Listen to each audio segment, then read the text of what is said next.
नमस्कार, मैं हूं अंजलि SROP न्यूज़ चैनल से। मैं आज यहाँ पे ऐसे शख्स से मिलने आई हूँ जो किसानों के लिए एक नई भूमिका का निर्माण कर रहे हैं। ये सोलर ग्रीन हाउस है जो एक अपने में यूनिक है। अब तक जितने ग्रीन हाउसेस हैं उनमें सोलर पैनल्स नहीं लगाई जाती, क्योंकि अगर सोलर पैनल लगाई जाएं तो फिर धूप कम हो जाती है और नीचे प्रोडक्शन कम हो जाता है। मगर मैंने इसको ऐसा डिज़ाइन किया है कि धूप भी कम नहीं होती और बिजली भी जनरेट होती है।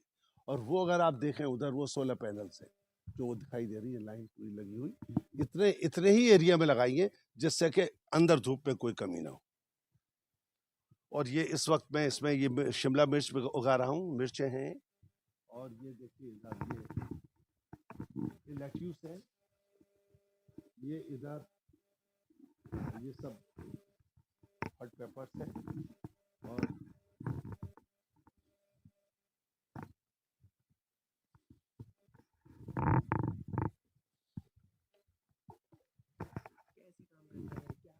मेरा फर्स्ट टाइम। हाँ तो पूछो। ये क्यूकम्बर है, ये सब क्यूकम्बर आ रहे हैं इधर, ये क्यूकम्बर है। मेरा आपसे ये सवाल है कि ये सोलर सिस्टम कैसे काम करता है, क्या करता है? जी मैं बताता हूँ। जब हम यही चीज़ जैसे क्यूकम्बर है, या देखिए अभी आने भी शुरू हो गए हैं, आप देखिए छोटे छोटे दिखाई दे रहे हैं, ये आ रहे हैं। तो जब ये ओपन फील्ड में उगाए जाते हैं उसकी तुलना में जब मैं इनको इस ग्रीन हाउस में जो कि मैंने डेवलप किया है इसमें ग्रो करता हूं तो 5 से 8 गुनी ज़्यादा प्रोडक्टिविटी होती है। अगर मान लो 1 एकड़ ज़मीन में सपोज आपने ये खीरा लगाए, क्यूकम्बर लगाए, क्यूकम्बर मान लीजिए 1 टन पैदा होते हैं, तो मेरे इसमें 5 से 8 टन पैदा होते हैं। पहली चीज़ तो मतलब एक किसान के पास जो छोटे मार्जिनल फार्मर्स हैं उनके पास ज़मीन बहुत कम होती है, 1 एकड़ से ज़्यादा 2.5 एकड़ उनको मार्जिनल फार्मर कहते हैं, 1 हेक्टेयर हो जाए तो उसमें बेचारे जो खेती बाड़ी करते हैं उससे उनकी रोजी रोटी पूरी नहीं होती। लेकिन अगर उसी ज़मीन पर ये सोलर ग्रीन हाउस लगा दिया जाए तो उनकी प्रोडक्टिविटी 5 से 8 टाइम्स हो जाएगी, और इन एडिशन वो ऊपर जो सोलर पैनल लगे हुए हैं वो बिजली जनरेट होगी, और वो बिजली 1 एकड़ में 400 यूनिट प्रतिदिन ऑन एंड एवरेज पैदा होती है। उस बिजली को ग्रिड में भेज सकता है, थोड़ी सी बिजली इस ग्रीन हाउस को चलाने के लिए भी चाहिए, उसमें इस्तेमाल हो जाती है। इससे हम जनता को कोई हार्म तो नहीं होगा, हमें कोई नहीं, हानि? बिल्कुल नहीं बेटे, कोई हार्म का कोई मतलब ही नहीं है ये। और एक विशेष बात है, ये जो सब आप दिखाई दे रहे हैं सब ऑर्गेनिक है, सारा ऑर्गेनिक, इसमें कोई भी हम केमिकल फर्टिलाइजर यूज नहीं करते।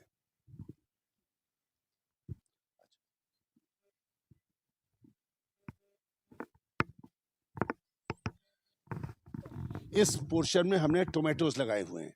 अब ये टोमेटो की खासियत देखिए, आमतौर पर अगर ये खेत में टमाटर बोया होता तो पौधे की हाइट 3 या 4 फुट होती, ये पूरी ऊंचाई तक 10 फुट तक जाता है। तो जब 10 फुट तक जाएगा तो अंदाज लगा सकते हो कि इसलिए 5 गुनी से 8 गुनी प्रोडक्टिविटी होती है।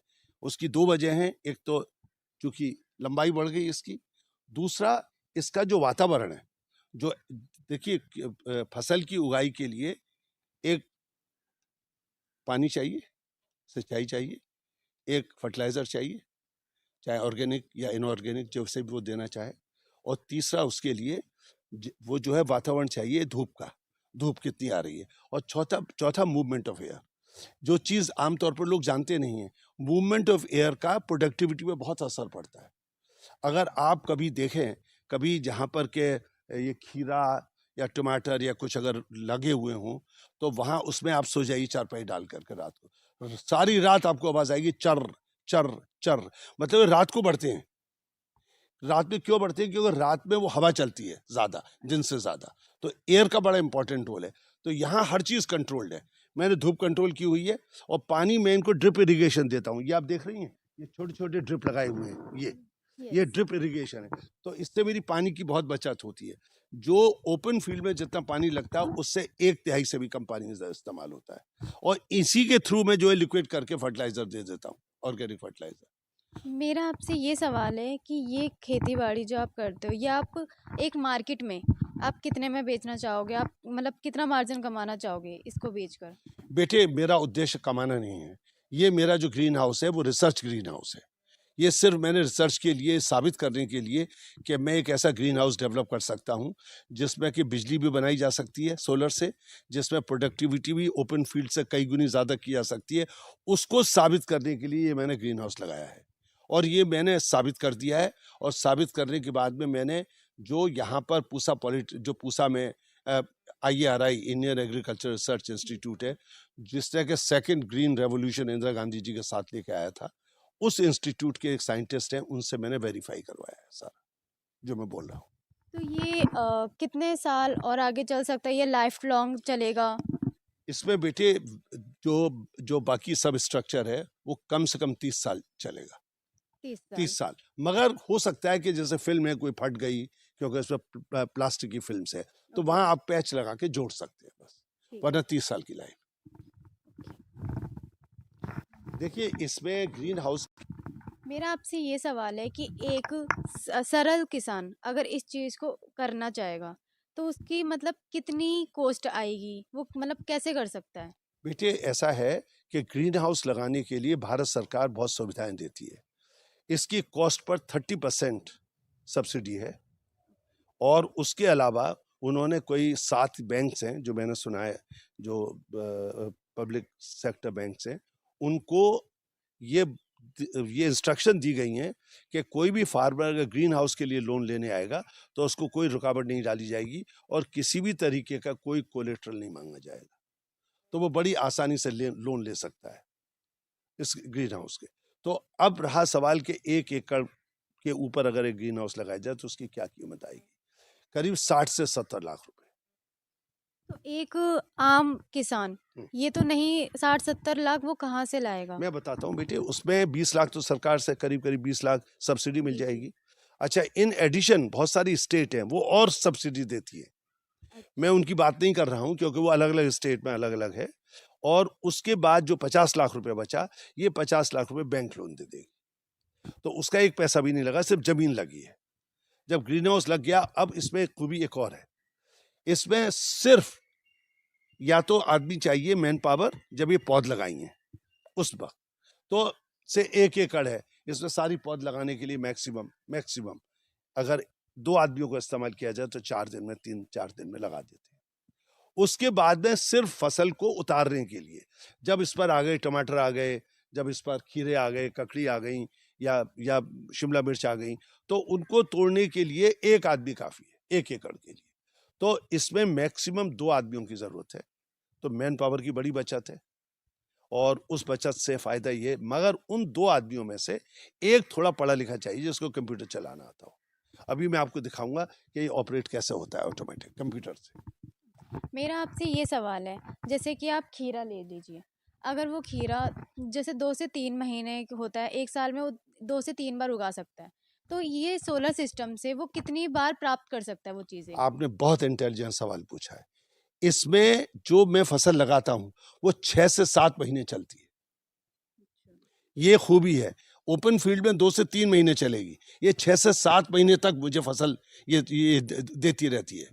और यही इसकी खूबी है जो कि प्रोडक्टिविटी को बढ़ाता है। जो मैंने बात कही कि इससे जो है 5 से 8 गुनी जो इनकम जो प्रोडक्टिविटी होती है वो इसीलिए, क्योंकि वहाँ तो किसान एक 3 महीने में ख़त्म हो जाती है। यहाँ चूंकि मैंने सारा वातावरण कंट्रोल किया हुआ है, बाहर गर्मी पड़ रही है, बाहर बारिश हो रही है, बाहर धूप है, बाहर धूप नहीं है, सब अंदर कंट्रोल्ड है एनवायरमेंट। तो कंट्रोल्ड होने की वजह से एक फसल 6 से 7 महीने चलती है, तो सिर्फ 2 बार बुआई होती है। मेरा ये भी सवाल है कि जैसे एक नॉर्मल किसान होता है जो बाहर वातावरण में फसल उगाता है, जो धूप का इंतज़ार करता है, बारिश का इंतज़ार करता है, फिर उसके हिसाब से वो फसल उगाता है। तो सोलर सिस्टम में वो मतलब जैसे एक सर्दी का मौसम आता है जिसमें वो गेहूँ बोता है, जो चैत्र के महीने में वो कटाई करता है। तो सोलर सिस्टम से उससे मतलब उससे क्या फ़र्क पड़ता बेटे, है? यहाँ पर इसकी 2 बातें हैं कि जो फसल आपकी आई है उसकी लंबाई बढ़ जाती है। मतलब अगर मान लीजिए कटाई उसने 3 महीने के बाद की, तो यहाँ 3 महीने से लेकर 6 महीने तक कटाई कर सकता है। आता रहेगा और कटाई होती रहेगी, आता रहेगा, कटाई होती रहेगी, उसी से प्रोडक्टिविटी बढ़ती है। और मेरा ये भी सवाल है कि जो बाहर की जो बिना सोलर सिस्टम के बिना जो ज़मीनें होती हैं, ये ज़्यादा उपजाऊ होती हैं, ये जो बाहर किसान जो खोदता रहता है ज़मीन को फिर उसके बाद अलग-अलग बीजें बोता है, वो ज़्यादा उपजाऊ हैं? नहीं बेटे, जो किसान खोदता है ओपन बार बार उसमें होता है, उनकी स्ट्रेंथ कम होती जाती है, क्योंकि जो इनके लिए पौधों के लिए जो जो जो जो चाहिए वो चीज़ें, वो उसकी सॉइल में कम होते चले जाते हैं। इसीलिए खाद की ज़रूरत होती है, इसलिए फर्टिलाइज़र की ज़रूरत होती है, तो उससे मेकअप करना पड़ता है उनके लिए। जी। और यहाँ इस ज़मीन में ख़ास बात ये है कि चूँकि ये इसको हम कोई खुदाई नहीं कर रहे हैं, उसी को बार-बार यूज़ कर रहे हैं, तो इसमें जो कंज़म्पशन ऑफ फर्टिलाइज़र है वो भी कम है। जी। सर, मेरा आपसे एक और सवाल है, जो क्लाइमेट जैसा आप बता रहे हो, तो जो बेवक़्त मौसम जो बारिश का मौसम होगा इसमें सारी फसल ख़राब हो जाती हैं। तो क्या सोलर सिस्टम की होने की वजह से ये फसल क्या बारिशों में भी उगाई जा सकती है? इसका बारिश से कोई इस पे असर नहीं पड़ता है, आंधी तूफान से भी कोई असर नहीं पड़ता है। इसमें सारा एनवायरनमेंट आर्टिफिशियली क्रिएट किया गया है, तो इसलिए यहाँ पर। और जो आपने एक सवाल पूछा फसल का, ये एक फसल 6 से 7 महीने चलती है, जबकि ओपन फील्ड में 3 महीने चलती है। तो और वो 6 से 7 महीने, अब जैसे अभी मैंने आपने देखा है, ये खीरे लगे हुए हैं, ये खीरे मैंने अभी सिर्फ 1 महीने पहले लगाए हैं। 1 महीने में देखिए इसमें फल आना शुरू हो गया, और ये फल 7 महीने तक आता रहेगा, जबकि ओपन फील्ड में ऐसा नहीं होता। आएगा तो 1 महीने में सब कुछ खत्म हो जाएगा। इसकी खूबी क्या है कि जब 7 महीने आता रहेगा, तो ऑफ सीजन में जब बेचेगा तो उसके पैसे ज़्यादा मिलते हैं। जी। अभी तो सब जगह से खीरा इस मौसम में मान लीजिए अगले महीने आ रहा है, तो खीरे की कीमत हो गई मान लीजिए 30 रुपए किलो बाजार में। मगर यही जब ऑफ सीजन होता है उसकी कीमत 60 रुपए, 80 रुपए, 100 रुपए होती है। तो वो भी एडवांटेज मिलता है ग्रीन हाउस। अगर ये फसलें बाहर बेचना चाहोगे, तो आप कितने रुपए में ये फसल बेचोगे? बेटे, मेरा ये रिसर्च ग्रीन हाउस है, मेरा बेचने का मतलब नहीं है। मैं तो क्या करता हूँ इसको, मैं चूंकि यहाँ पुष्पांजलि फार्म हाउस में रहता हूँ, तो यहाँ पर मैं कुछ तो बांट देता हूँ ऐसे ही फ्री में। यहाँ पर करीब 190 फार्म हाउसेज हैं, तो मैं बांट देता हूँ, फ्री में बांट देता हूँ। फिर भी अगर कुछ बचती है तो उसके लिए हम बोल देते हैं, मंडी में जा कर के बेच आते हैं। मगर मैंने कभी इस बात का ध्यान नहीं दिया कि क्या पैसा मिलता है, कितना पैसा मिलता है, क्योंकि मेरा उद्देश्य इस ग्रीन हाउस को लगाने का पैसा कमाने का नहीं, सिर्फ ये साबित कर रहा है कि मैं किसान की आमदनी, मोदी जी का प्लान है, मोदी चाहते हैं 2 गुनी आमदनी करना, मैं 5 गुनी कर सकता हूँ। इसी के लिए मैंने रिसर्च की और उसको साबित भी कर दिया है। और मेरा ऑब्जेक्टिव भी है सून कि मैं एक डिस्ट्रिक्ट को पकड़ूंगा, अडॉप्ट करूंगा, और उस डिस्ट्रिक्ट में जितने मार्जिनल फार्मर में उन सबके लिए ग्रीन हाउस लगा दूंगा। और ग्रीन हाउस उनकी मैं मदद करूंगा, उनको लोन में दिलाऊंगा, सब्सिडी में दिलवाऊंगा, इंस्टॉलेशन में करवा दूंगा। और उसके बाद में उसको जो एक ट्रेंड ऑपरेटर चाहिए, जो ऑपरेटर कम वर्कर है, वो उसको ट्रेनिंग भी मैं करके दूंगा, बाकी तो वहां से मिलेगी। जैसा कि आप देख सकते हैं हम्म। जैसा कि आप देख सकते हैं जी, समाज में रहने आप मुझे ये बताइए कि ये कौन सा रूम है और यहाँ पे क्या-क्या होता है? ये बेटे इस ग्रीन हाउस का कंट्रोल रूम है, और यहाँ से पूरे ग्रीन हाउस की एक्टिविटी कंट्रोल होती है। फॉर एग्जाम्पल, अगर धूप ज़्यादा है तो ऑटोमेटिक शेडिंग हो जाती है धूप को कम करने के लिए, क्योंकि ज़्यादा धूप भी नुकसानदायक है, कम धूप भी नुकसानदायक है, ज़्यादा धूप भी नुकसानदायक है। तो जब धूप अगर मान लीजिए ज़्यादा हो गई, तो इसको यहीं से ऑटोमेटिकली शेडिंग, वहाँ सेंसर लगे हुए हैं, वो सेंसर सेंस करेंगे कि धूप ज़्यादा है, कंप्यूटर को इंस्ट्रक्शन देंगे और ये इमीडिएटली उसके ऊपर शेडिंग को, जो ऊपर का पर्दा है, खींच करके उसको और ढक देगा उसको। एक दूसरा, मान लीजिए कि इसके लिए पानी चाहिए, डिपेंडिंग अपॉन फसल के ऊपर डिपेंड करता है कौन किस चीज़ की फसल है, तो उसको पानी चाहिए, तो आप जो हमने प्रोग्राम इसमें डाला हुआ है उसके हिसाब से ऑटोमेटिकली वाल्व खुलेंगे और पानी जाएगा, और वो ड्रिप इरिगेशन से सीधा जड़ में जाएगा, तो उससे पानी की बड़ी भारी बचत होती है, मतलब 1/3 से भी कम पानी लगता है। ऐसे ही फर्टिलाइज़र है, उसमें भी बड़ी बचत होती है। हम फर्टिलाइज़र को लिक्विड में कन्वर्ट करते हैं, वहाँ स्टोरेज टैंक्स बाहर लगे हुए, उनमें कन्वर्ट करते हैं, और वो फर्टिलाइजर इन वाल्व्स के थ्रू जाता है, लिक्विड फर्टिलाइजर, वो भी सीधा जड़ में जाता है, तो बेटे वेस्टेज बचता है। नॉर्मली क्या होता है कि जो ओपन फील्ड में जब किसान खेती कर रहा है, तो पानी की जो जरूरत है उससे 4 गुना ज्यादा पानी देता है वो, क्योंकि वो सारी जमीन को गीला करता है। यहाँ सिर्फ जड़ गीली होती है जिसको जरूरत है। तो एक तो ऐसे ही फर्टिलाइजर है, फर्टिलाइजर सारी जमीन को देता है वो, जबकि फर्टिलाइजर सिर्फ पौध की जड़ के लिए चाहिए। तो उससे जो है 1/3 से भी कम खर्चा होता है। ये तो इसका हुआ। दूसरा, जैसे मैंने बताया कि धूप ज्यादा हो गई तो शेडिंग हो गया, धूप कम है तो शेडिंग हट जाएगा। उसके बाद में जो इसके अंदर ग्रीन हाउस के अंदर प्रोडक्टिविटी में एक और चीज है जिसका बड़ा सहयोग है प्रोडक्शन बढ़ाने में, वो है मूवमेंट ऑफ एयर, हवा का मूव करना। उससे भी प्रोडक्टिविटी, ये शायद हर एक को नहीं मालूम है कि जो मूवमेंट ऑफ एयर है वो प्रोडक्टिविटी में भी बड़ा सहयोग देता है। जब हवा चलती है तो उसकी प्रोडक्टिविटी बढ़ जाती है। तो वो हम आर्टिफिशियली एयर क्रिएट करते हैं, वो भी यहीं से कंट्रोल होता है। तीसरा बेटे, इसको जो है, जो इसका जो सोलर पार्ट है वो उसमें बिजली जनरेट होती है, और वो सोलर इस तरह से डिजाइन किया गया है कि उससे नीचे जो प्रोडक्टिविटी है, धूप है, उस पर कोई फर्क नहीं पड़ता है। और ये डिजाइन सारा मेरा है, मैंने पूरा डिजाइन किया है, लेकिन बनवाया है मैंने इसको इजराइल में एक कंपनी से, उससे इसको बनवाया है पूरा का पूरा, वो फैब्रिकेट उन्होंने किया है। और ये कंट्रोल सिस्टम मेरा है, मैंने यहाँ लगाया है। तो ये जो है 2-3-4 चीज़ों का कॉम्बिनेशन है। जो इसका स्ट्रक्चर है वो मैंने डिज़ाइन करके दिया, इजराइल की कंपनी ने उसको बना करके यहाँ भेजा, फिर मैंने यहाँ इसको इरेक्शन कराया। ये जो बाहर जो आप देख रहे हैं शीटें लगी हुई हैं, ये सब लोकल खरीदी हुई है यहीं से, उनसे इसको कवर किया हुआ है। और उसमें जो सीड्स है वो हम इंडिया के ही सीड्स यूज़ करते हैं, सीड्स बाहर से नहीं मंगाते हैं, मगर वो उन्नत सीड्स हैं, वो सुपीरियर क्वालिटी के सीड्स होते हैं। जैसा कि हम पीछे आपकी मशीन देख रहे हैं, तो ये मशीन कैसे कार्य करती हैं, क्या क्या कार्य मशीन करती में हैं? वाल्व्स आपने देखा होगा, इस मशीन में ये वाल्व्स लगे हुए हैं, ये सारे आप देखिए, ये सारे वाल्व्स लगे हुए हैं, ये देख रहे हैं आप, सब जी वाल्व्स जी हैं, ये सब ये वाल्व्स, इससे ये कंप्यूटर इंस्ट्रक्शन देता है और बिजली का करंट इसमें जाता है, खुलते हैं बंद होते हैं, जी। तो सारा ऑटोमेटिक है। यही वाल्व सप्लाई करते हैं, मतलब पानी ये देना सब है, कुछ खाद देना है। इलेक्ट्रिक के उसके लिए है। हाँ, मतलब इनसे ये इलेक्ट्रिक सॉलिनॉइड वाल्व कहलाते हैं, और इन वाल्वों के थ्रू ऑपरेट करके बंद होते हैं, खुलते हैं, कम खुलते हैं, ज़्यादा खुलते हैं, वो सब एक कंप्यूटर कंट्रोल करता है। और इसके थ्रू फिर वाटर सप्लाई जाती है, आप देख रहे हैं वो 4 पाइप जा रहे हैं, जी जी, हम देख रहे वहीं हैं। जा रहे हैं। जी। सर मेरा आपसे एक अहम सवाल, कि आपने इतना सब कुछ किया, सोलर सिस्टम किया, हर चीज़ करा, लेकिन इसका अहम भूमिका क्या थी? ये आपने कार्य किस लिए करा? इसकी प्रेरणा क्या कहना चाहेंगे आप इस बारे में? बेटे, मैं खुद एक छोटे से कस्बे से आता हूँ, और मैंने बचपन से बहुत कहानियाँ सुनी हैं कि किसानों ने बहुत आत्महत्याएं की हैं, क्योंकि किसान क्या करता है, उसने बड़ी मेहनत करके और फसल उगाई, और जब फसल कटने की बारी आई तो बारिश हो गई, ओले गिर गए, वो सब खत्म हो गया उसका। उसके अलावा वो काट के ले भी आया, अब उसमें कवर्ड स्पेस तो है नहीं, घर के बाहर एक चबूतरा प्लेटफॉर्म है, उसके ऊपर उसे डाला हुआ है, उसमें से उसको बीज निकाल करके और फिर मंडी में भेजेगा, उस बीच में ही बारिश हो गई, ओले गिर गए तो खत्म हो गया। अच्छा, फसल लगाई है, सब कुछ है, और पता लगा के सूखा पड़ गया, पानी नहीं है, तो फसल खत्म हो गई।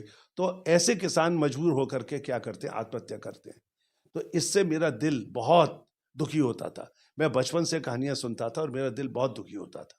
और फिर मैंने देखा कि मोदी जी का बड़ा भारी इसके ऊपर वो है, फोकस है कि भाई किसानों की आमदनी कैसे ही डबल की जाए। तो उस दिशा में भी मैंने सोचा कि मैं क्यों ना एक अपना योगदान करूं, जबकि मुझे पूरी नॉलेज है। तो मैंने सोचा कि क्यों ना एक ऐसा ग्रीन हाउस बनाया जाए जिसमें बिजली भी पैदा की जाए, जिसमें प्रोडक्टिविटी भी कई गुनी हो, और जिसमें कि इस बात का कोई खतरा ना हो, मौसम कैसा भी क्यों ना हो, बारिश हुई है नहीं हुई है, धूप निकली है नहीं निकली है, ओले गिर रहे हैं, कुछ भी हो रहा है, उसका उस पर कोई फर्क नहीं पड़े। इसलिए मैंने ग्रीन हाउस ये मैंने डिज़ाइन किया। डिज़ाइन करके, क्योंकि मेरे पास फैब्रिकेशन की, मैन्युफैक्चरिंग की सुविधा नहीं थी, तो मैंने इजराइल की एक कंपनी को लिया और उसको मैंने ऑर्डर दिया और उससे मैंने बनवाया। आप ये कहना चाहते हैं जो किसान अपनी किसानी को करने के बाद भी, अपनी पूरी मेहनत करने के बाद भी जो परेशान हो जाते हैं, ये सब आपने उनके लिए किया है? उनके लिए किया है। और बेटे, मेरा उद्देश्य भी ये है, अब मैंने साबित कर दिया है, IRI पूसा के जो वैज्ञानिक हैं उन्होंने स्टडी करके मुझको सर्टिफाई कर दिया है कि जो मैं आपको कह रहा हूँ वो सही है। तो अब मेरा उद्देश्य ये है कि मैं एक जिले को पकड़ना चाहता हूँ, उस जिले में जितने भी मार्जिनल फार्मर्स हैं उनके लिए ये ग्रीन हाउस लगा करके दूँ, और उन ग्रीन हाउसेज में उनकी मैं पूरी मदद करूँ। उनको लोन लेना है, उनको सब्सिडी लेनी है, उनको ग्रीन हाउस का ऑर्डर करना है, और उसने ग्रीन हाउस इंस्टॉल करवाना है, उसके बाद उसे चलाना है, उस सब में उसका मैं हैंड होल्डिंग करूँ। ये मेरा उद्देश्य।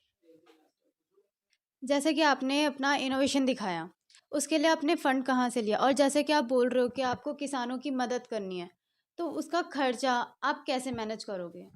बेटे, मेरा एक ऑर्गेनाइजेशन है, centres of excellence for advance research. वो संस्था सिर्फ और सिर्फ CSR फंड से चलती है। CSR फंड्स क्या होते हैं कि जो बड़े बड़े ऑर्गेनाइजेशंस हैं उनमें जब वो इनकी आमदनी होती है उसका 2% उनको CSR फंड देना होता है। उस पैसे का मैं इस्तेमाल करता हूँ। उस पैसे से मैं, जो मुझे CSR के फंड्स आते हैं मेरे पास, उन पैसों से ही मैंने ये ग्रीन हाउस लगाया है, और उन पैसे से मैं इसको मेंटेनेंस कर रहा हूँ, रिसर्च कर रहा हूँ, और इसको मैंने अभी तक कॉमर्शलाइज नहीं किया है। मगर जब मैं किसानों की मदद करूँगा तो फिर मैं बैंक से उनको लोन दिलवा करके और ये प्लांट लगाऊँ। और आपकी संस्था और क्या-क्या काम करती है, जो किसानों की मदद के अयोग्य है? बेटे, जो मेरा जो संस्था है, centres of excellence for advance research, वो सिर्फ एग्रीकल्चर में ही नहीं, मैं हेल्थ केयर में काम करता हूँ, मैं एजुकेशन में काम करता हूँ। मैं बहुत सारे बच्चों को पढ़ाता हूँ जो गरीब परिवार से आते हैं, और जो पढ़ा, और ख़ास तौर से लड़कियाँ जो कि मतलब पुअर फैमिली से आती हैं या बैकवर्ड क्लास से आती हैं, उन बच्चियों को मैं स्कॉलरशिप्स देता हूँ, उनकी पढ़ाई लिखाई करता हूँ, और मैं हेल्थ केयर में मदद करता हूँ, उनके ट्रीटमेंट में, उनके इलाज में, उसके लिए मैं पैसे खर्च करता हूँ। यानी कि आप किसानों के साथ अब महिलाओं जो गरीब परिवार से आती हैं, जिनका भविष्य आप बनाना चाहते हो, आप उनकी भी मदद करते हो। जी। और मैं जो लोग बीमार हैं, जो कि अपना इलाज कराने में सक्षम नहीं है, उनकी भी मैं फाइनेंशियल हेल्प करता हूँ।